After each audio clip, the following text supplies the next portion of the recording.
universal, tem toda aquela questão do torno luxória, né? Hum.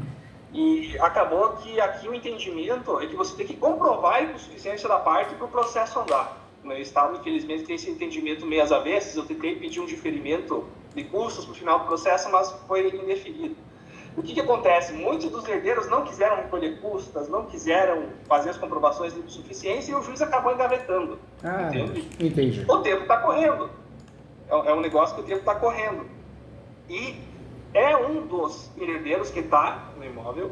Eles não estão, na verdade, residindo. O que eles estão fazendo? Eles saem do imóvel, viajam para outra cidade e colocam um terceiro para ficar no imóvel. Imagino que a intenção deles seja tentar pedir em juízo aquela soma de posse para fins de configuração do usucapião. Porém, até queria pedir para o doutor, eu dei uma olhadinha na jurisprudência, pelo que viu o STJ entende que a posse, nesses casos, quando é hereditário, tem que ser exclusiva, né? Não seria possível essa soma. Na verdade, o RESP, que é a decisão do Superior Tribunal de Justiça, então ficou pacificado que o herdeiro pode fazer usucapião. Só que ele tem que ter os requisitos, posse, mas pacífica nos nome, e além disso, né, ele tem também que ter a posse exclusiva e a gestão exclusiva. Então, ou seja, tem um binômio, né? Além dos pressupostos normais de um usucapião, esse herdeiro tem que cumprir o binômio que é a posse exclusiva e a gestão exclusiva. Tendo isso, ele ganha o usucapião. E você vê, olha que coisa maluca, né? Eu diria que é muito dinâmico, né? Como evitar o usucapião? Nós temos que fazer o quê? Arbitramento de aluguel ou extinção de condomínio. Porque se a gente não fizer isso, o herdeiro tem grande chance de ganhar a ação do usucapião. Eu pedi os dois. Pediu os dois? Eu pedi os dois. Eu entrei com uma extinção de condomínio e pedi um arbitramento de aluguel. A minha grande dúvida, porque na jurisprudência você vê isso se falar em relação às petitórias e às possessórias, é se aquele despacho que determina a citação faz retroagir até a data do ajuizamento da ação a interrupção da prescrição aquisitiva. Essa é a minha grande dúvida. E é o meu medo, né? Porque daí, se acabasse enrolando para o juiz determinar a citação, o que é uma grande probabilidade, o meu medo é que daí, por vezes que ganha lá em cima, é evitar essa discussão aqui embaixo, ter que subir brigando e para segundo grau e para terceiro grau. Queria fazer o negócio meio certo para evitar. Né, e o doutor foi inteligente, porque o doutor fez as ações separadas, né, doutor? O doutor fez o arbitramento de aluguel e a extinção de condomínio totalmente separados. Eu fiz né? na mesma. Na mesma? Eu fiz na mesma. Ah, tá. Eu fiz na mesma. Eu oriento sempre, sabe, doutor? A extinção de condomínio cabe, né? Cabe arbitramento de aluguel numa tutela antecipada, cabe. Assim como a reivindicatória. Foi esse o pedido, na verdade. O arbitramento de aluguel foi em tutela de evidência, até porque tem o formal de partilha, né? Entendi. Só que agora que o doutor está me informando que eu poderia ter executado direto o formal de partilha, talvez fosse mais interessante, então, desistir da extinção de condomínio e entrar com uma execução de título extrajudicial do formal de partilha? É que hoje, né, o sistema do judiciário também é um sistema imposto, eles querem se livrar das ações. Então, é um jogo de xadrez. Eles criam uma alternativa ali para se livrar das ações, a gente cria do lado de cá para forçar eles a julgarem. Infelizmente é um jogo sujo, mas é um jogo. Então, o que eu oriento sempre nas aulas, né, e na prática? Com base no que já deu errado aqui no escritório, né? Vai fazer uma extinção de condomínio? Faz pura. Vai fazer uma reivindicatória? Faz pura. A maioria dos nossos colegas gostam de colocar como tutela antecipada dentro de uma ação reivindicatória. Ou a arbitramento de aluguel ficaria dentro da reivindicatória ou dentro da extinção de condomínio. Atualmente, na prática, não é o correto. Por quê? Você pega um juiz, uma juíza com má vontade, ele quer se livrar da ação. Ele não quer ler direito. Ele, o assessor, a assessora... Às vezes ele nem aprecia o outro pedido, né? Exatamente isso, doutor. Olha que legal. Ó, eu faço uma extinção de condomínio ou um arbitramento de aluguel dentro da reivindicatória. O juiz nem quer saber de ler a tutela antecipada, não quer dor de cabeça. Ele fala, não, quero dar o contraditório. Acabou. Você acabou queimando um cartucho. Quando você faz a ação separada, arbitramento de aluguel, extinção de condomínio, é cara crachá, é objeto do pedido. Ou seja, não tem como o juiz negar, entendeu? Sim, ou deixar de apreciar algum pedido, né? Faz sentido. Por isso é importante... Eu já percebi que eles também não gostam muito, né? Desse tipo não de gosta, distribuição por não gosta. Na prática, são poucas ações que nós vamos acumular o pedido, né? Em regra, a gente vai fugir disso, dessa acumulação. Extinção de condomínio, foge do arbitramento, faz de forma pura, né? É melhor. Faz sentido também, né? Eu acho que o arbitramento não é jurisdição voluntária, eu não sei se é. E outra, né? Você pega um juiz, vai julgar a ação de arbitramento de aluguel. E é cara crachá, não tem como dar errado. O juiz vai falar assim, peraí, mas você que é autor, você é coproprietário? Então, você que tem a posse exclusiva, pode pagar aluguel proporcional para ele tem direito. Ou seja, dificilmente nós vamos perder essa ação, não tem como perder. Agora, se a gente faz um pedido de tutela antecipada, é o que o doutor falou, quer dar o contraditório, ele tem instrumentos processuais para se livrar da ação. E até os que não têm, eles usam para se livrar da ação, às vezes. É verdade, verdade. É um jogo, né? E a gente precisa aprender a lidar com esse jogo. Infelizmente é um jogo mesmo, é um jogo. Mas realmente, né, parece que hoje em dia os julgadores, eles querem muito se eximir, né, de julgar algumas causas. Assim que se tem vendo algumas decisões, entende? Não, é algo que não dá para provar, porque se desse certamente já estaria sendo coibido. Na verdade, doutor, o judiciário está muito ruim. Tem bons profissionais, vamos respeitar, né? Essas pessoas que são bons, eles estão tirando leite de pedra. Juízes, servidores, mas tem muita gente que não está afim, né? Você pega juiz aí, juíza, nem vai no fórum, não vai no fórum. E pior que não é só juiz, agora tem assessor. Você pega na internet, tem assessor, técnico do judiciário, analista que vende curso de a maioria das decisões e sentenças levadas são os assessores. São os assessores. Doutor, hoje em dia tem assessor vendendo curso na internet. Assessor técnico, analista judiciário vendendo curso de regularização de imóveis, ensinando grandes honorários na advocacia. E você fala, peraí, e a função dele lá? Ou seja, tá largando, não é mais nenhum juiz que está largando fora, agora é o servidor também. É muito louco, né? É muito louco isso. É muito louco. Não deveria ser, né? Porque o juiz que é investido para dar a decisão jurídica ali, não é o assessor. Não é assessor. Ou seja, você não gosta do que faz, que às vezes não gosta, né? Às vezes é por causa da família, o pai é desembargador, o pai é juiz, filha, você tem que ser juiz também. Ou da teta, né? Vai fazer outra coisa, né? Vai fazer outra coisa. E agora que virou moda de juiz, querendo ensinar advogado a ganhar dinheiro, que você vai bloquear a conta. Nossa senhora, assessor. Tá uma bagunça danada, mas o golpe tá aí, quer quem quer, né, doutor? É que é muito truque de propaganda. Porque não é fácil. Quem atua sabe que não é fácil. Não é fácil. E outra coisa, a gente que advoga de verdade, a gente sabe o que a gente enfrenta. É um juiz ruim, uma juíza confusa, é um assessor que julga no lugar de juiz. Ou seja, não é um juiz, um analista, um técnico, um oficial de cartório, que tem aquele mundo de Bob ali, né? Trancado no cartório do interior, que vai nos ensinar a ganhar milhões na advocacia, né? Mesmo porque se soubesse ganhar milhões, não seria cartorário, seria advogado, né? Hoje em dia tá todo mundo vendendo curso. Vender curso, pelo jeito, virou bom negócio. Né? E essa turma, eu não sei se eles ganham dinheiro com isso, às vezes é o que o doutor falou, às vezes até ganha, porque engana muita gente, eles investem, é patrocinado, você vê que não é nada orgânico. Provavelmente sim, né, professor? É muito provável. E fora também que às vezes eles querem fama, né? Às vezes a pessoa tem aquilo, quero fama. O mundo mudou, né, doutor? O mundo tá esquisito, né? Por isso a gente tem que fazer a nossa parte. O jurista tem que ser circunspecto, né? Na verdade. Acho que uma das qualidades essenciais do jurista é a circunspecção. Então, acho que não combina muito o cara buscar a fama, né? Eu também acho. E nós tivemos o quê? Muitos juízes que pediram exoneração, né? Pediram exoneração, aí muita gente fala, pediu exoneração porque ganha mais vendendo curso. Não é verdade, não. Pediu exoneração porque o TJ pegou no pé. Milagre, porque...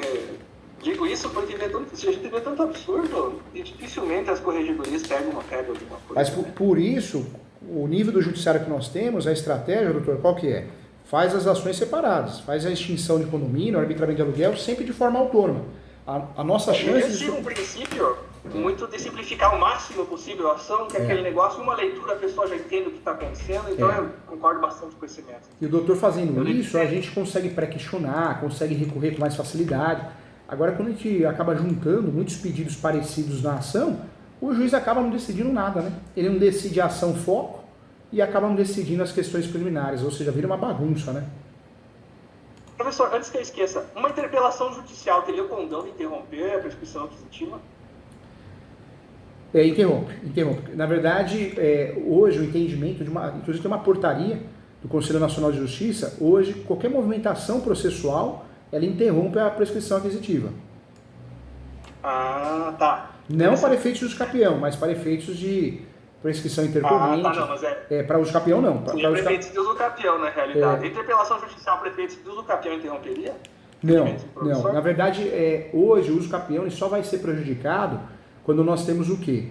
Uma possessória julgada, ou um transjulgado, sem recurso, ou seja, uma ação de integração de posse, manutenção, interdito proibitório, ou uma petitória, reivindicatória, emissão da posse, ação de resgate. Quando nós temos uma decisão onde o possuidor, o posseiro, perdeu, né, essa posse, aí sim tiramos a posse mais pacífica dele. Mas se ele ganhou, então um exemplo, eu sou o réu numa ação possessória e eu ganhei. ele pode fazer os capião e usar isso a favor dele. Ó, inclusive a justiça entendeu que eu tenho a posse mesmo. Então dá para usar o efeito inverso. Mas a posse mais pacífica a gente só perde de fato quando nós temos uma situação onde o possuidor perdeu a ação, possessória ou petitória. As outras ações não fazem isso. É claro que a gente, advogado é terrível, né? Se a gente está advogando para um lado que a gente quer melar o uso capião, a gente vai falar que sim, vai falar que está pagando aluguel, então não tem a posse, né? Advogado não tem o dever de imparcialidade, né? Então não vou puxar sardinha para o nosso cliente. Mas que de fato não perde, não perde. A posse é mais pacífica ainda. Então a interpelação judicial, eu vi algumas jurisprudências nesse sentido, mas fiquei meio assim, sabe? Porque não é algo que parece ser consensual, né? Não é não. Na verdade, hoje a jurisprudência pacificada, que se está em discussão e o uso capião foi julgado diante dessa discussão, não houve um transjulgado, a posse continua sendo uma pacífica. Porque um engano, né, de muitos colegas é achar que tem uma ação em andamento, pronto, matou o uso capião. Não, a ação está em andamento, está em discussão, então a posse, em regra, continua sendo uma pacífica, né? Então tá aí. A reivindicatória não dá para entrar contra o proprietário. Porque... Não dá. A reivindicatória é uma petitória. Nós não podemos fazer a reivindicatória, infelizmente, contra coproprietário. Se o outro lado é coproprietário, matou a nossa ação. Porque o outro lado vai usar isso como tese de defesa e vai levar em preliminar. E aí pode gerar sucumbência. Então se torna uma ação de risco. Hoje, como que eu brigo com o coproprietário, né? Como que eu brigo com o sócio do imóvel, seja herdeiros ou não? O único meio que eu tenho para fazer isso é através de arbitramento de aluguel e extinção de condomínio, né? Então tá, eu vou tentar pedir até o desmembramento do pedido de arbitramento de aluguel, que o juiz poderia fazer de ofício, né? Mas eles também não costumam fazer isso. Aí transformar em duas ações. O doutor faz uma petição informando que por um lapso, né? Por um lapso constou o pedido, mas será tratado oportunamente, de forma autônoma. Diante disso, requer a exclusão desse pedido. Acabou, não dá muita corda, não dá muita brecha, sabe, doutor? A execução do formal de partilha teria o condão, talvez, de interromper alguma coisa aí? Não, né? Não, também não. Ação de execução, obrigação de fazer, também não tira a posse mais pacífica, não. Hoje, sobrou para nós aí nessa situação, sobrou a extinção de condomínio e arbitramento de aluguel, para poder atrapalhar, né? Forçar um acordo, para poder melar o uso capião do outro lado. Mas é o que a gente tem. A gente tem em mãos, né, como ferramenta segura. A reivindicatória caiu porque não cabe reivindicatória contra a coproprietária, né? E o doutor entende que o despacho que determina a citação vai fazer com que a interrupção da prescrição seja na data do ajuizamento da ação, mesmo em caso de extinção do condomínio ou arbitramento de aluguel, porque eu vislumbro uma possibilidade bem concreta disso aí chegar a seu usucapião, sabe? Eu queria tentar impedir. Agora, um detalhe importante, viu, doutor? O outro lado, o ideal é que ele seja inteligente, ela, e faça o uso capião quanto antes. Porque a súmula, né, que segura, o uso capião poderá ser usado em matéria de defesa. A súmula 237 do Supremo, súmula 237, diz o quê? O uso capião poderá ser arguido em matéria de defesa. Mas ele tem que ser feito antes. Tem que ser feito antes da ação de extinção de condomínio, antes da ação de arbitramento de aluguel. Ou seja, se o doutor fez, né, já fez a extinção de condomínio, faz de forma voluntária o arbitramento de aluguel, voluntária não, autônoma, né? Se cair a ficha de usar o uso capião, esse uso capião, a tendência é que ele não segure as duas. Se o uso capião fosse distribuído antes, aí podemos utilizar no arbitramento de aluguel, na extinção de condomínio, o pedido de suspensão. Juiz, quer que suspenda o arbitramento de aluguel, extinção de condomínio, até que seja julgado o uso capião. Mas como eles não fizeram e nós vamos fazer, já fizemos antes, para nós é um checkmate, hein? Mas a suspensão, nesse caso, teria que já ter ocorrido ao uso capião, né? Teria que ter ocorrido antes dessas ações que o doutor está distribuindo.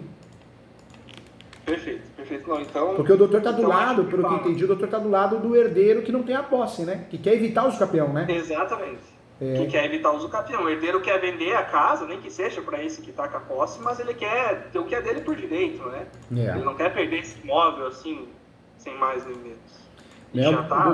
O doutor está com a faca e o queijo na mão, porque você vê, eles não caiu a ficha ainda que eles poderiam ter feito, né? A ação de uso capião. Se tivessem feito antes do doutor, eles poderiam usar muito melhor isso, né? Ou seja, a suspensão... Mas eu acho que a ideia deles era ficar quieto mesmo. Sabe? Ficar quieto mesmo?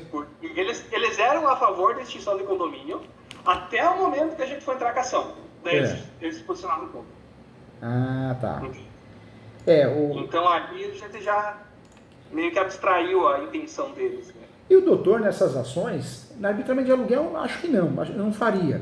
Mas na ação de extinção de condomínio, eu faria um pedido preliminar de audiência de conciliação e mediação. Esse pedido preliminar para tentar fazer um comodato. Ó, vamos fazer assim, eu dou baixa na extinção de condomínio, mas você me assina esse contrato de comodato. Ou faz um comodato dentro da ata, né, de acordo. Ou seja, acabou. Ele vai ficar lá sem pagar aluguel? Vai, mas pelo menos na ata já faz prova que ele não tem a posse, né? Ou seja, foi acordado... A ideia era a gente fazer o comodato anteriormente, mas não deu muito certo. Eram terceiros que estavam na posse na época. Esses irmãos que estão na posse hoje em dia, eles na verdade estão em outras cidades. Estão em outras cidades. O filho deles, que está indo ali na casa, de vez em quando, acho que para, que nem eu disse, tentar fazer aquele negócio da soma de posse, sabe?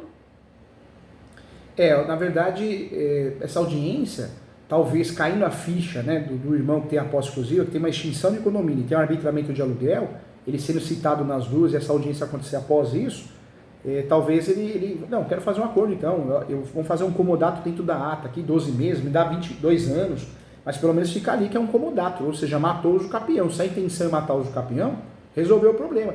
Eu fiz um acordo há uns 15 dias atrás, nós colocamos isso dentro da ata, a conciliadora foi muito legal, ela ajudou a gente. E nós colocamos o quê? Que o imóvel ia ser vendido, ia ser anunciado em imobiliárias, e caso fosse vendido tinha que desocupar. Poxa, então foi bem legal, né?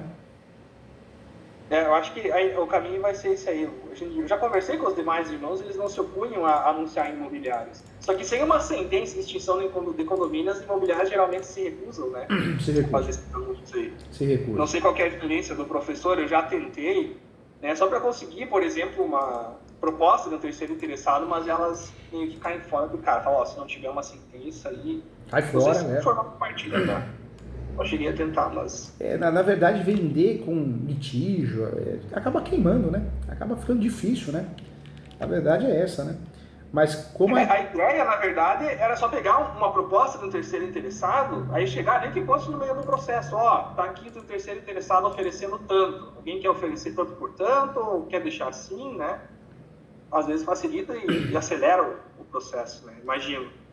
Agora o doutor já fez uma ação, agora o caminho é esse. Pedir para excluir esse pedido, faz o arbitramento de aluguel de forma autônoma, fica as duas ações, extinção de condomínio e arbitramento de aluguel de forma autônoma.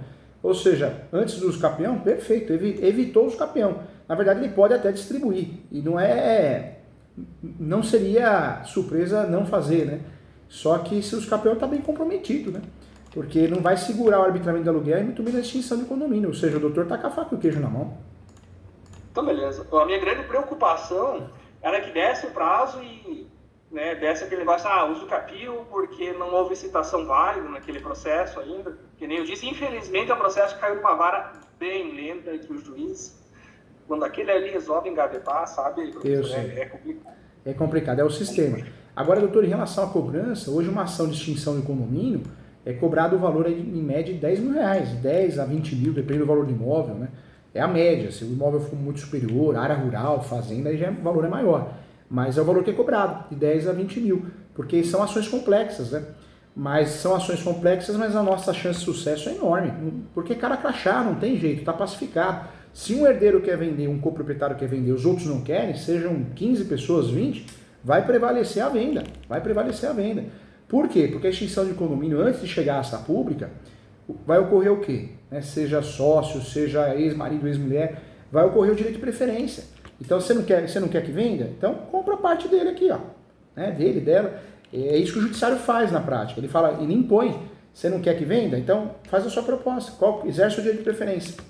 E é onde a parte do caso... Isso faz todo sentido, né? Simplifica tudo, na realidade. Simplifica tudo. E normalmente a parte não tem condições. Ela fala, não tem condições, então outro vai comprar. Se a gente for pensar, eu também concordo, doutor. Eu acho que um quer vender, os outros não querem, então aquele que não quer tem que ter dinheiro para comprar, né? Sim, eu também acho. Não quer vender, então fica com o imóvel. Porque a minha cliente, ela não tem interesse na posse. Ela só quer o valor patrimonial. Entende? Mesmo porque é para o indivíduo. É uma casa para os irmãos. Ou seja, lá. Agora você vê, arbitramento de aluguel é uma ação que é cobrado o valor de 5 a 10 aluguéis pretendidos, né? Então, vamos dizer que na avaliação o imóvel vale R$ 1.500. O doutor vai cobrar 5 a 10 aluguéis. Esse é o valor básico dessa ação. Alguns casos, quando é imóvel comercial, chega a 15. A ação de despejo também é cobrada assim, 5 aluguéis, de 5 a 10. Seja comercial, seja residencial. Então, é o valor cobrado na ação de arbitramento de aluguel. De 5 a 10. Aquele curso de precificação inclui isso, professor? Seria interessante. Inclui, falou, porque esses eventos que eu faço de precificação, a ideia é essa, a gente discutir quanto cobrar. Porque o advogado que cobra errado, primeiro, o cliente foge, porque cobrou muito caro ou muito pouco. E as pessoas são assim. Cobrou demais, estou fugindo. Cobrou pouco, estou fugindo, deve ser ruim, né? É que nem restaurante. Então a gente precisa aprender a cobrar. E mesmo porque a gente precisa aprender a cobrar para poder custear o nosso escritório, né? Então o cobrar errado pode ser fatal, até para a administração do escritório. Até aprendi isso a duras custas, professor. Eu não tive um mentor no começo, eu deveria ter pego alguma mentoria, conversado com alguém mais experiente. Peguei bastante coisa no risco. Eu sei. E judia. Eu não tenho vergonha de falar dos erros. Eu gosto de falar dos meus erros porque eu quero que você aprenda com amor, não pela dor, né? Um erro meu, lá no começo da carreira, eu fiquei com dó de uma mulher que queria fazer ação de alimentos e eu cobrei por êxito. Acho que foi um dos primeiros casos. E aí essa mulher ligava todo dia. Eu tinha um escritório muito diferente, muito pequeno, né? Era uma sala e ainda dividia com outro advogado o aluguel. Eu falo que crescemos nessa estrutura que a gente tem hoje, mas eu comecei muito pequeno, não tenho vergonha nenhuma de falar isso. E gosto de falar isso porque qualquer um pode chegar ao nível que chegamos aqui. Com certeza. Temos que nos orgulhar de nossos méritos. Né? Claro, não tem que ter receio, vergonha, né? Mas porque eu falo que eu comecei do zero, não tive ninguém para ajudar também. E eu lembro que essa mulher ligava todo dia. E eu, na época, era sozinho. No máximo que eu consegui foi uma estagiária depois, né? Começou a aumentar um pouquinho a demanda. E ela ligava todo dia, ficou uma relação insuportável. E aí eu tive que pedir a renúncia, porque eu não aguentava mais. E nas últimas ligações, minha filha, o senhor não está entendendo, doutor. Minha filha está passando fome. Então o senhor adiante alguma coisa para poder me ajudar. Eu falei, calma, você está confundindo as coisas, não tem nada a ver. Você não gastou nada. Parte, acho que o advogado é o juiz, né? Ela queria, doutor, não tenho vergonha de falar, ela queria que eu adiantasse algum valor para ela, né? Então, você já aconteceu comigo. Olha o nível da coisa, né? Então, olha como a gente tem que ficar esperto. Então, a gente aprende, né? Quer ver outro caso que me marcou muito, eu não tenho vergonha nenhuma de falar também, apareceu um tal de Oswaldo, muitos anos atrás também.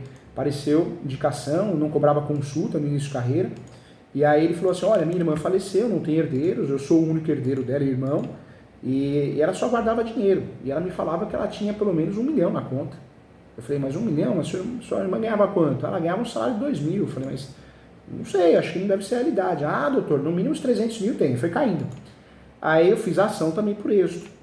E nunca vou esquecer disso. Uma ação que ele não ligava no escritório, ele ia no escritório. Todo dia, toda semana, era uma coisa muito desgastante. Ele entrava no escritório, tomava... Você teve algum movimento no processo? Doutor, ele tomava café, e na época de vacas magras, né? 2 copos de café já entra no orçamento do escritório, né? Graças a Deus hoje não, mas naquela época entrava. E tomava café, e tomava água, ia no banheiro, dava um trabalho danado, chegava na hora do almoço, aí não saía para almoçar, porque era sozinho, já não tinha tempo de almoçar, então se chegasse alguém... Como advogado tem que ser um pouco psicólogo também, tem que ser. Às vezes é alguma coisa que a pessoa tem ali que não tem muito a ver com a ação dela, né? Doutor, eu só sei que ele fez eu não almoçar vários dias, várias semanas, e a coisa meio insuportável. Eu falei, não, Deus, vamos lá, com fé, com foco, tá passando, vai sair essa alvará, saiu. Sabe quanto tinha na conta, doutor? R$72. Eu nunca vou esquecer esse número, R$72,13. Aí ele falou pra mim, doutor, vai cobrar quanto? Eu falei, não vou cobrar nada, mas vai com Deus. Vai cobrar como também? Vou cobrar 20% de R$70, vai pagar o quê, né, doutor? Não vai cobrar nada, né? Vou até te contar uma que aconteceu comigo e foi para aprender uma lição semana passada. Esse cliente que eu comentei que mandava bom dia todo dia, né? A pessoa que quer saber se teve algum movimento no processo todo dia. Me compadeci do cara, fiz uma aposentadoria previdenciária para ele. E eles moram numa vilazinha da família, assim, né? Umas 3, 4 pessoas, umas casinhas. E eu peguei uma ação de alimentos de uma sobrinha dele. E, infelizmente, não negociei honorários no começo. Fechei um acordo dos alimentos, era um valor expressivo. E daí, foi falar, fechei o acordo, o que você acha? Ela concordou, eu falei, agora a gente tem que negociar meus honorários. Quero tantos %. Ela achou muito, foi ter com a parte contrária para fechar um acordo menor para não ter que pagar meus honorários. Doutor. Sabe? Aí eu acho que foi a perda da inocência nesse tipo de situação. Acho que caiu tua ficha, né? Caiu tua ficha. Hoje, doutor, o que eu falo nas aulas, né? Na pós-graduação, que o doutor está convidado a fazer, no mestrado, ou nas mentorias eu falo isso. Você tem que pensar... O doutor palestra aulas de mestrado, ministro de mestrado? Também, eu faço a coordenação do mestrado na PUC também. Doutor, olha só, o que a gente tem que fazer para viver? Não é sobreviver porque é feio, a gente não tem que sobreviver na advocacia, a gente tem que viver bem, realizar sonhos. Então eu acho que a gente tem que atender bem, tem que fazer o melhor, mas doutor, tem que cobrar por hora. Vai até o fora, diligência. E não é ser ganancioso ou nada disso, mas o doutor tem despesa, e se o doutor parar para pensar, se a coisa começar a ficar muito negativa, o doutor não tem um saldo positivo na advocacia, chega uma hora o doutor não aguenta, o doutor abandona. É onde muitos colegas vão para concurso, vão para outras áreas. Então a advocacia pode ser um sucesso, mas o que a gente tem que fazer? Se dá valor, cobra consulta, que nem um aluno da semana passada, na pós do ESO mesmo, ele falou, professor Júlio, eu moro numa cidade interior, como que eu vou cobrar consulta? Eu falei para ele, bobagem sua. Você não precisa cobrar um valor absurdo de consulta, porque você vai cobrar conforme você vê no especialista se é reconhecido, mas você tem que cobrar alguma coisa. E outra coisa, você se especializar, mesmo que seja uma cidade interior, é interessante, porque outras pessoas de cidades próximas vão começar a frequentar o seu escritório, porque ninguém quer mais genérico, generalista, né, médico. Então tem que tentar, doutor. No começo é difícil se especializar, mas vai especializando. Depois de 2, 3 anos, o doutor já consegue. Eu estou especializando na área do direito do consumidor, por acaso. Legal. E o que o doutor pode fazer também, fica uma dica, o doutor pode especializar em direito do consumidor, mas também em direito do consumidor imobiliário. Hoje faltam bons advogados que atuam contra construtoras, incorporadoras, financiamentos imobiliários, né, alienação fiduciária. Meu pai mexe muito com questões imobiliárias, sabe? Então, na verdade, foi o meu primeiro sonho. Só que, por questões profissionais, sabe como é que é? O destino nos leva por veredas que a gente às vezes não imagina. Então, acabei me apaixonando pelo direito do consumidor. Mas se eu tiver uma área secundária para me especializar, certamente vai ser a área imobiliária. E doutor, olha que legal, como o pai do doutor já atua nessa área imobiliária, o doutor gosta do direito do consumidor, nossa senhora, cai com uma luva, porque já vai ser direcionado aos clientes, né? E eu falo sempre que hoje em dia quem não financia um imóvel? Poucas pessoas, né? A maioria financia, ou direto com uma incorporadora, ou com a construtora, ou com um banco, que é mais comum, ou direto com o proprietário, parcela. Hoje em dia é financiado. Verdade. Por isso o doutor tem aí a faca e o queijo para atuar numa área que faltam bons profissionais, que é essa área de direito consumidor aplicada ao direito imobiliário, viu? É interessante. O mestrado na pós que o professor ministra é de direito imobiliário, né? Tem a pós-direito imobiliário, eu dou aula e sou coordenador, e tem a pós-regularização de imóveis também. E tem a pós-direito civil e processo civil. Hoje quem se forma, professor, qual pós você orientaria a fazer? Pelo valor que é R$880, é online, tem plantão de dúvida uma vez por mês, eu oriento sempre a fazer a pós de civil e processo civil. Porque essa pós te dá um leque, doutor, dá um leque de direito consumidor, dá um leque de direito de família, ou seja, é uma pós que aborda até direito consumidor, né? É uma pós que a gente aborda ação por ação de direito de família, quanto cobrar. Eu acho que ela te joga no mercado. Depois você pode se aprofundar numa outra pós, mas ela te joga no mercado. É interessante também pegar dos mais experientes essas questões de como cobrar. Porque esse ano eu entrei já com uma outra mentalidade. Eu passei 2 anos sofrendo muito por essa questão de não saber precificar. Às vezes aparece um cliente lá, você acaba se compadecendo, né? E daí, que nem eu disse, acabei me sobrecarregando. E eu falo pro cliente, eu falo que a precificação... Apareceram uns 4, 5 que eu cobrei e depois sumiram. Mas hoje em dia eu estou considerando isso aí mais livramento do que... pensa assim, doutor, é livramento. Ontem tem um corretor de imóveis, que eu estou fazendo uma negociação de um imóvel, e ele indicou um cliente dele. Aí eu falei, Domingos, o nome dele, né? Eu falei, Domingos, como que eu trabalho aqui? Aqui é agendado, consulta, pagamento antecipado, porque no passado, marca aí, mas não vai. Aí fechou minha agenda para atender outra pessoa. Professor Júlio, mas não concordo com isso. Você tem o direito de procurar outro. Acabou, né? Se quer ser atendido pelo professor Júlio, é assim que funciona e vai ser bem atendido. E aí eu expliquei para ele. Aí o sujeito ligou aqui, marcou a consulta, aí eu dei uma entradinha no que ele mandou, mandado judicial, cobrança de honorários, ou seja, não pagou o advogado, né? E se eu desse corda, iria vir no escritório sem cobrar a consulta, nada para obter informação. Então, o que a gente precisa, doutor? Se for para não receber, o doutor vai perder motivação, vai se atrapalhar financeiramente, então é melhor ficar com a família. cuidando da saúde, faz uma caminhada. Trabalho é trabalho, é por hora. Não é isso, doutor? Com certeza, não. Se fosse para não fazer assim, melhor concursar, né? Verdade, né? Tá sempre garantido, né? Não é justo, não é justo. Fora que a advocacia, você precisa ter um bom computador, precisa ter uma boa internet, precisa estar com a OAB ativa, que a OAB é terrível. Você não paga a OAB, a primeira coisa que ela faz é tirar o direito de advogar, não é isso? Eu acho que ela não pode, né? E na prática ela vai e faz isso, né? Quando você não paga a OAB, se você se atrapalhar financeiramente, a primeira coisa que ela faz, ela suspende só a OAB. Ou seja, você perde o direito de advogar. Olha que dor de cabeça.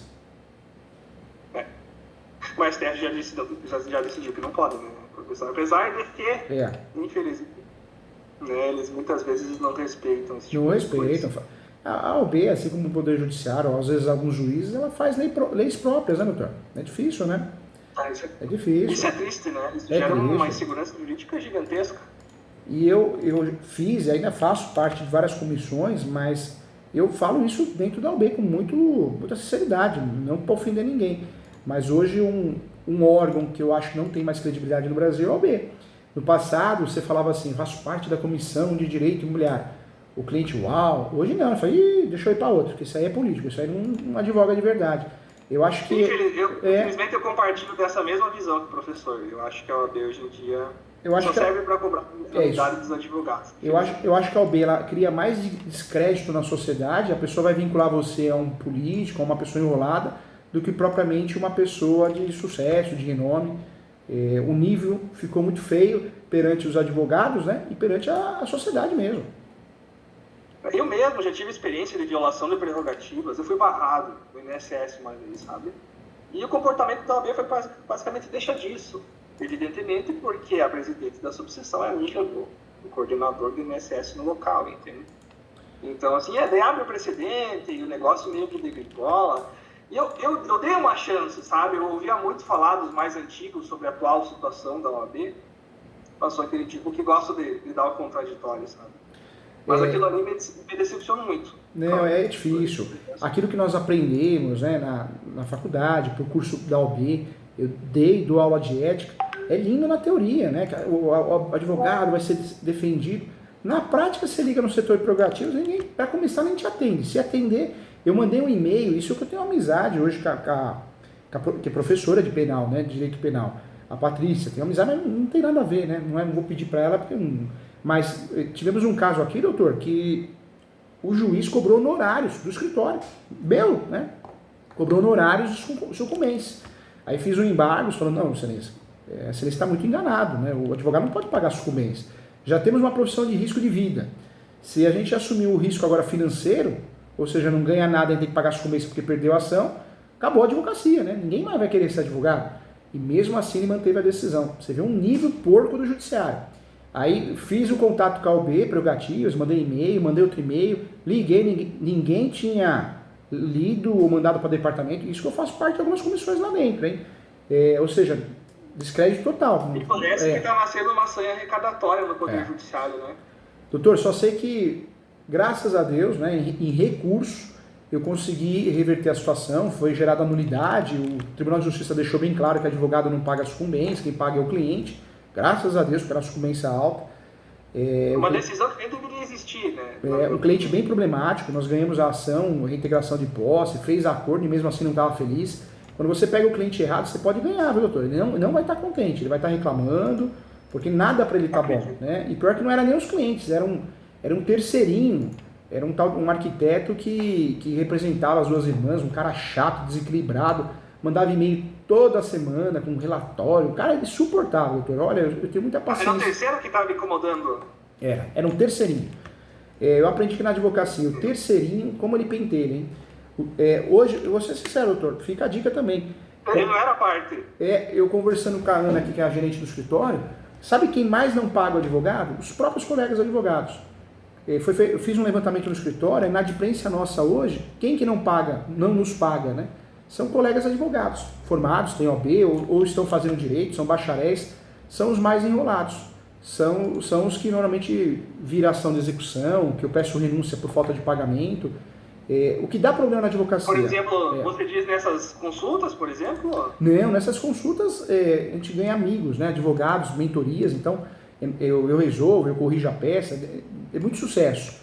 Mas quando você é contratado por um advogado, ou um estudante de direito, é insuportável, salvo exceções, porque a pessoa acha que sabe, não sabe, mas não tem coragem para fazer, não paga, é complicado. No escritório a gente tem muito elogio, ganha muito presente de cliente, lembrancinhas, mas vai advogar para estudante de direito, ou quem está fazendo direito, ou quem é formado em direito, doutor... Um advogado que terceiriza, no caso, uma ação, né? Aí pega a quitação do cliente e não repassa para o outro que manejou a ação. Não, é terrível, terrível. É triste de falar isso, mas é uma realidade. Ou seja, os formados em direitos, eu não sei se é uma sementinha do mal, mas ficam insuportáveis, hein? Eu nunca vou esquecer uma cantora sertaneja, a Juliana, fiz uma ação para ela para evitar o leilão, mas eu fui muito sincero, eu falei, Juliana, não tem como evitar um leilão, né? Esse leilão vai ocorrer. Você comprou um contrato de gaveta de uma amiga que não pagou o Bradesco, financiamento imobiliário, não vamos ganhar tempo. Se você quiser que eu minta para você, eu não vou mentir. Você pode achar muitas pessoas... Acha que o advogado é milagreiro, né? Fiz as ações, ela ganhou 1 ano e meio, tentamos acordo, não aceitaram acordo dentro das condições dela, e o filho estava se formando em direito, o filho estava no 3º ano. Mas esse rapaz dava palpite para ela, que conversou com o professor na graduação, que tem jeito. Doutor, aí eu só sei que no final das contas ganhamos tempo, ela ficou contente, mas ela queria que fizesse uma ação. Eu falei, eu não faço essa ação porque você vai perder, vai gerar sucumbência para você. E eu não tenho mais idade, não quero dor de cabeça, não preciso te enganar, não sou vendedor de nada, aqui é pela sinceridade. Ela fez a ação com esse professor da graduação do filho dela, incentivada pelo filho, perdeu a ação, perdeu a ação, teve que pagar a sucumbência quase R$200 mil, doutor. Puta que pariu. Sucumbência é um negócio que tem que tomar cuidado. Tem que tomar cuidado. A sucumbência é um transtorno, né? Para o nosso cliente e para nós, porque, poxa, você não ganha ação, o cliente vai ficar frustrado. E ainda você arruma uma despesa, você arrumou a sucumbência para ele pagar para o advogado ganhar do outro lado. Então a gente precisa tomar cuidado, né? Pior que eu peguei uma cliente bem pobrezinha uns tempos atrás. E daí ela queria discutir questões jurídicas comigo porque o primo dela era um juiz. Aí eu, tá vendo? Meu Deus do céu, sabe? É dor de cabeça. Pega ele como advogado, então. É verdade. Eu tive um caso aqui também que a cliente falou assim, eu gosto de ler a peça antes. Mas eu falei, a senhora é advogada? Não, mas eu gosto. Tá bom, não tem nenhum impedimento, mas se for para ler e trazer opiniões construtivas dos fatos, legal. Se for para pegar a peça e ficar levando para um monte de advogado, então você já contrata outro. Porque aqui o professor Júnior não quer dor de cabeça, graças a Deus. Aí ela pegou e não contratou. Eu prefiro, viu, doutor? Porque ficar passando nervoso não dá não, viu? É o que eu estava te falando sobre essa questão. Aqui na minha cidade é uma cidade pequena, mas tem muito advogado, sabe? Então, muita gente faz a via crucis, né? É aquele negócio de pesquisar o preço. E daí eles já vão com aquela ideia que advogado não pode cobrar consulta, né? Então, eu já peguei uns 4, 5. Se cobrar consulta eu não quero, agora que eu comecei a mudar o meu comportamento, tipo, então, beleza. Não, eu falo é o que o doutor falou, é livramento, doutor. Uma pessoa dessa vai entrar no escritório, vai pegar todas as informações, não vai fazer com o doutor e ainda vai sair falando mal, falando que o doutor orientou errado. Infelizmente é a realidade. Mas se você não cobra, já tem aquele negócio no subconsciente, né? Técnicas de venda, se você não cobra pelo produto, a pessoa acha que o produto é inferior. Doutor, eu atendo muita gente que vem do interior, o escritório está localizado em São Paulo, né? E eu atendo muita gente que vem de São José, Rio Preto, Ribeirão Preto, cidades de 400 quilômetros até São Paulo, né? 400, 450. Já atendi vários casos, atendo gente que pega o avião e vem aqui no escritório, de Santa Catarina, já aconteceu, Ceará, nossa, vários estados. Eu sou de Santa Catarina. Você é de Santa Catarina, né, doutor? E o doutor, da época, o Jurandir que ficava na recepção, ele chegou a perguntar, falou assim, nossa, você veio até São Paulo, gastou dinheiro com passagem aérea, hotel provavelmente, aí a pessoa, não, hotel não, porque eu vou voltar no mesmo dia. Poxa, tempo, dinheiro e ainda pagar consulta, por que isso? Porque a minha irmã é advogada. Aí o Jurandir era bocudo, ele se aposentou aqui no escritório, né? Ele falou assim, poxa, mas sua irmã é advogada, por que o senhor não passou para ela? Aí ele falou assim, não, minha irmã não cobra consulta, que confiança eu vou ter nela? Olha, você vê. O irmão desfazendo da irmã porque a irmã não cobrava consulta, ou seja, não é especialista, não é boa. A gente aprende que a sociedade brasileira, ela não dá valor, né? Se você não cobra. Palestra mesmo. Às vezes tem palestras que nós fazemos e cobrado R$100, um exemplo. Lota, doutor. Dá 400 pessoas, gente lá de fora, gente de pé. E às vezes você faz palestra gratuita, ou a troco de alimentos, né? Para poder fazer doação. Ih, tem 30 gatos pingados. É engraçado. É o ser humano, né? O ser humano é assim, eu né? estava lendo um livro, Armas da Persuasão. Não sei se o doutor já ouviu falar disso. Não li, mas já ouvi falar. É muito bom. E ele fala no primeiro capítulo sobre essa situação de cobrar. Porque se você vai vender um produto e você cobra muito pouco por ele, a tendência é a pessoa que não conhece achar que o produto é ruim. Então, foi uma das coisas que me fez dar essa virada de chave do não cobrar para fazer a consulta, sabe? Não, doutor, cobra, não tenha receio. Ah, mas eu não aceito. Então, você tem várias opções aí no mercado, mas se dê valor. Porque o doutor vai entregar um trabalho bem feito. O doutor está fazendo mentoria comigo. Por que está fazendo mentoria? Tem o meu livro, é estudioso, vai fazer pós. O doutor não vai parar. É um baita profissional, né? Gosta do que faz, né? Ama a profissão. Ama a profissão, então... Gostaria que o nosso poder judiciário fosse um pouquinho menos falido, porém. Mas não me vejo fazendo outra coisa, sabe? Não, doutor, tem que se dar valor, viu? Mesmo porque não é fácil ser advogado, o custo é muito alto. A gente tem que ter equipamento bom, OAB ativa, tem que se atualizar, tudo é muito caro. Então o cliente tem que entender muito isso. Equilíbrio emocional também, né? Equilíbrio emocional, falou tudo. Se o doutor não está blindado emocionalmente, o doutor desenvolve facilmente na advocacia uma depressão, uma ansiedade, facilmente. Se o doutor não tivesse segurança, né, que faz tudo com amor, nossa, 2, 3 clientes que criticam o doutor já passa mal, né? Então, não. Doutor... Isso aí eu sofri muito, eu fiz terapia, inclusive, sabe, doutor? Não. Hoje em dia é mais tranquilo, levando as coisas mais na esportiva, sabe? Mas não é fácil ser jurista. Não é fácil. Não é fácil porque a gente está na linha de frente, na batalha, na briga, então... você briga com o juiz, né, no bom sentido, mas se você perder, pronto, você já não é bom, então aí você já ganha um inimigo que é o cliente. A advocacia é algo muito maluco, né? Você pega um pedreiro, o pedreiro você cobra 20 mil reais, faz a obra, entregou em 30 dias, 60 dias. Acabou o compromisso dele, né? Tem a garantia lá de 5 anos, vai te dar uma atenção se alguma coisa acontecer, dependendo do pedreiro, se não sumir. Mas o advogado não, você cobra um valor, 2 mil reais, 3 mil reais um divórcio e você fica preso. A esse divórcio, às vezes, 2, 3 anos, né? É uma coisa que você acha que era fácil, não é, passa a ser litigiosa, então é complicado. E as pessoas, elas querem muito o resultado, sabem que a nossa obrigação é de meio, né? É exatamente isso. Doutor, que precisar à tua disposição, eu faria isso, doutor. Professor, eu iria desmembrar as ações. Esse curso de precificação que você mencionou para mim, ele é um dos gratuitos? É um curso gratuito, eu acho que ainda não saiu no site as datas. Eu acho que vai sair semana que vem ou não. Vai entrando no portal ESO, vai acompanhando. No ESU mesmo, né? Eu vou divulgar nas redes sociais, tá? No Instagram, eu vou divulgar também no YouTube.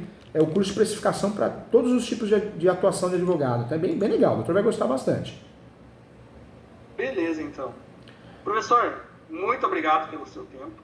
Muito obrigado. Eu que agradeço, ganhei um amigo aqui, sempre que precisar de mentoria, para discutir teses, correção, precificação, eu estou aqui, tá? O doutor não está mais sozinho, não. Com muito carinho. Eu sinto falta de pessoas, muitas vezes, para conversar sobre isso. Eu sei. Que parece que não tem aquele interesse, em discutir teses, discutir questões... Não, e nós temos um problema sério também, que não é da advocacia, é do ser humano. Você pega um colega que você se formou, você faz uma pergunta para ele vai te ensinar errado só para falar que falou, né? O ego, né? Então a gente precisa tomar cuidado. Às vezes é melhor você ter um mentor professor, que a coisa é séria, eu vou falar com base no que deu certo e deu errado, do que ser no achismo, né, de colegas. Eu nunca vou esquecer também no início de carreira, tivemos uma situação que foi uma advocacia para um menor. E eu virei para esse colega, Luciano, na época, um senhor, hoje até se aposentou, há muito tempo atrás, muitos anos, bateu acho que mais de 20 anos. Falei para ele, olha, a procuração para menor, como que eu faço? Você pede para o menor assinar.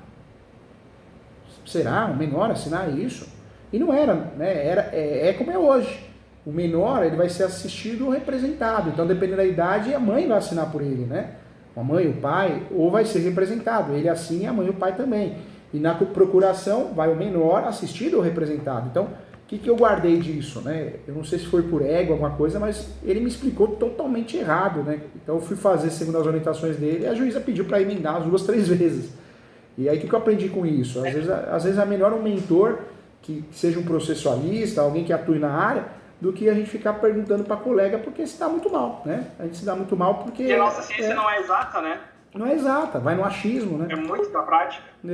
Vai no achismo. E esse achismo é perigosíssimo. O professor advoga há quantos anos já? 15 anos, 15 anos. Já tive a honra de fazer o concurso da Procuradoria, atuei, cartório também, mas 15 anos, passa rápido, viu? Na época dos processos físicos, que não tinha o Google, tanta essa informação que nem se tem hoje, né? Peguei, fiz muita tipo, carga do processo físico. E naquela época, você vê, não tinha esse negócio de pesquisa online, você tinha que pesquisar nas bibliotecas. Ou seja, a advocacia a gente reclama, mas ela era mais sofrida ainda, viu? Eu imagino. E era sofrida. Eu aprendi muito graças ao Google, eu reconheço totalmente isso aí. Hoje em dia, você quer saber uma jurisprudência, um entendimento de um órgão superior, você vai no Google, você já fica sabendo, né? Já fica sabendo. Antigamente, tinha que pegar a revistinha dos tribunais e dar uma folhada. Nossa, era terrível, carga de processo. Poxa, eu lembro que saía 5, 6 publicações que você tinha aqui no fórum. Eu lembro que na mesma semana o estagiário saiu. Saiu porque ele falou que não queria mais fazer direito, que era muito cansativo. Meu Deus do céu, ou seja, você tinha que fazer audiência, tinha que ir atrás de processo. Melhorou muito, a advocacia ela já foi muito mais sofrida. Eu acho que esse pessoal da antiga guarda, né, a gente que era da época do processo físico, doutor, era sofrido de verdade. Hoje você tem acesso fácil, né? Hoje o YouTube está muito... Eu fico imaginando. Hoje temos o home office, né, o juízo 100% digital. A audiência online maravilhosa, né? Poxa, você pega 2 audiências no mesmo dia, você não almoça, você não janta, te quebra, né? Quebra a tua semana. É complicado, é complicado. Melhorou muito, melhorou muito. E outra coisa, doutor, hoje em dia a audiência online é maravilhosa. Eu sou muito fã da audiência online. Na minha opinião, só tinha que ter audiência presencial criminal. Online não tinha, tinha que ser a regra. Também sou dessa opinião. Porque, doutor, todo mundo finge numa audiência. O juiz finge que está prestando atenção, está jogando paciência, né? Não vamos julgar todos, né? Mas muitos fazem isso. Você perde tempo, dinheiro, risco de assalto. Para quê? Faz tudo online, bom para todo mundo, não é verdade? Sim, e gera uma liberdade geográfica também, né? Ajuda tudo, né? Ajuda no tráfego, no trânsito, ajuda em relação à sustentabilidade, porque é menos gasolina, menos custo economicamente, ou seja, é uma vantagem para todos, né? Com certeza, com certeza. Doutor, fiquei feliz de conhecê-lo, parabéns pelo livro, leia o livro do Capião e, se o doutor quiser, claro, conheça o portal ESO que você vai gostar bastante. A pós de Direito Civil e Processo Civil é fantástica, o doutor vai gostar muito. Prazer também, professor. Gostei muito do livro. Vou pegar aquele livro do Capião ali, ler de cabo a rabo, porque é algo bastante comum, né? Apesar de não ser uma área que eu atuo, o Capião é algo bem corriqueiro. Então é interessante. Mas então tá, professor. Muito obrigado pela atenção. Fica com Deus, tá? Estou aqui para ajudar sempre. Você também. Tchau, um abração. Com certeza. Nos veremos novamente. Tá bom, doutor. Um abração. Fica bem. Tchau, tchau. Ponte pra ti, igualmente. Tchau, tchau.